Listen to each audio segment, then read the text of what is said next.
आपल्या आजूबाजूला कितीतरी फुलं असतात नाही का?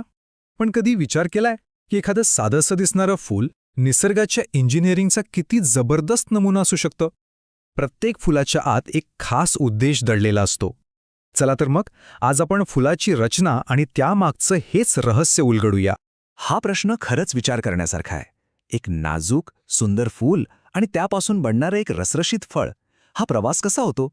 याचं उत्तर कुठे बाहेर नाही तर त्या फुलाच्या अद्भुत रचनेतच दडलेलं आहे. आणि आज आपण तेच शोधून काढणार आहोत. तर आजच्या आपल्या या प्रवासात आपण काय काय पाहणार आहोत? आपण फुलाचा जणू एक आर्किटेक्चरल टूरच करणार आहोत. सुरुवातीला आपण फुलाची भव्य रचना समजून घेऊ, मग त्याचे संरक्षक आणि आकर्षक थर कोणते ते पाहू. त्यानंतर आपण त्याच्या पुरुष आणि स्त्री रचनेबद्दल बोलू आणि शेवटी फुलापासून फळापर्यंतचा रोमांचक प्रवास कसा होतो हे जाणून घेऊ. चला तर मग सुरुवात करूया. फुलाची रचना बघितली की एक गोष्ट लगेच लक्षात येते. हे सगळं काही योगायोग नाहीये. ही एक अत्यंत विचारपूर्वक केलेली डिझाईन आहे. ही रचना बाहेरून आत अशा 4 मुख्य स्तरांमध्ये किंवा वलयांमध्ये विभागलेली असते. आता आपण ज्या फुलांबद्दल बोलतोय ना, ती अँजिओस्पर्म्स नावाच्या एका मोठ्या वनस्पती गटाची प्रजनन रचना आहे. हो, अँजिओस्पर्म्स याचा सरळ अर्थ असा की फुलं फक्त दिसायला सुंदर नसतात, तर या वनस्पतींचा वंश पुढे नेण्यासाठी ती सगळ्यात महत्त्वाची गोष्ट आहे. ही आहेत ती 4 मुख्य वलये, फुलाचे बिल्डिंग ब्लॉक्सच म्हणा ना. पहिले आणि दुसरे वलय म्हणजे कॅलिक्स आणि कोरोला, हे बाहेरील संरक्षक आणि आकर्षक थर आहेत. आणि तिसरं आणि चौथं वलय म्हणजे अँड्रोशियम आणि गायनोशियम, हे थेट प्रजननाशी संबंधित आहेत. चला आता प्रत्येक वलय जरा जवळून पाहूया. चला सुरुवात करूया सगळ्यात बाहेरच्या थरांपासून. यांची भूमिका दुहेरी असते. एक म्हणजे संरक्षण करणं आणि दुसरं म्हणजे परागण करणाऱ्या कीटकांना किंवा पक्ष्यांना आकर्षित करणं. या दोघांमधला फरक खूपच इंटरेस्टिंग आहे. कवचपत्र म्हणजे सेपल हे फुलाचं बॉडीगार्ड आहे. जेव्हा फूल कळीच्या रूपात असतं तेव्हा हेच त्याचं रक्षण करतं.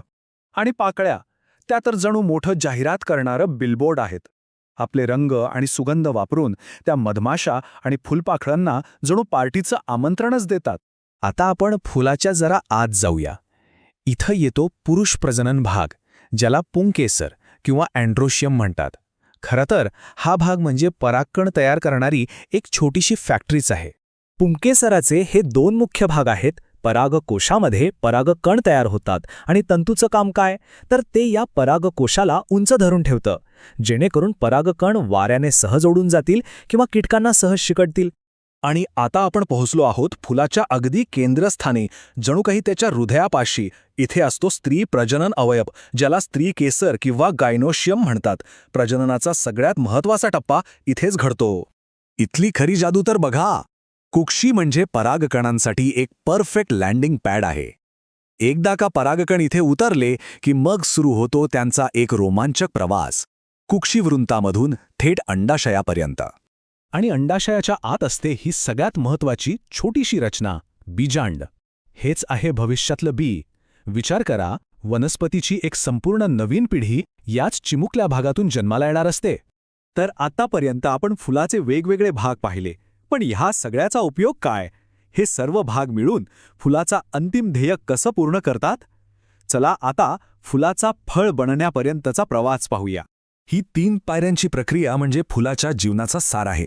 सुरुवात परागणाने होते, मग फलनाने नवीन जीवाची निर्मिती होते आणि शेवटी अंडाशयाचं रूपांतर फळात होतं, जे त्या बियांचं संरक्षण करतं. वाह, हे वाक्य फुलाच्या संपूर्ण रचनेचा आणि कार्याचा किती सुंदर सारांश देतं नाही का? फुलाची ही सगळी गुंतागुंतीची रचना फक्त एकाच भव्य परिणामासाठी काम करते: नवीन बिया तयार करणे आणि त्या सुरक्षितपणे पसरवणे. जरा विचार करा, एका लहानशा फुलामध्ये पुढच्या पिढीचं, कदाचित एका संपूर्ण जंगलाचं भविष्य दडलेलं असतं. हे सगळं जाणून घेतल्यावर पुढच्या वेळी जेव्हा एखादं फूल दिसेल तेव्हा त्याकडे पाहण्याचा दृष्टिकोन नक्कीच बदललेला असेल.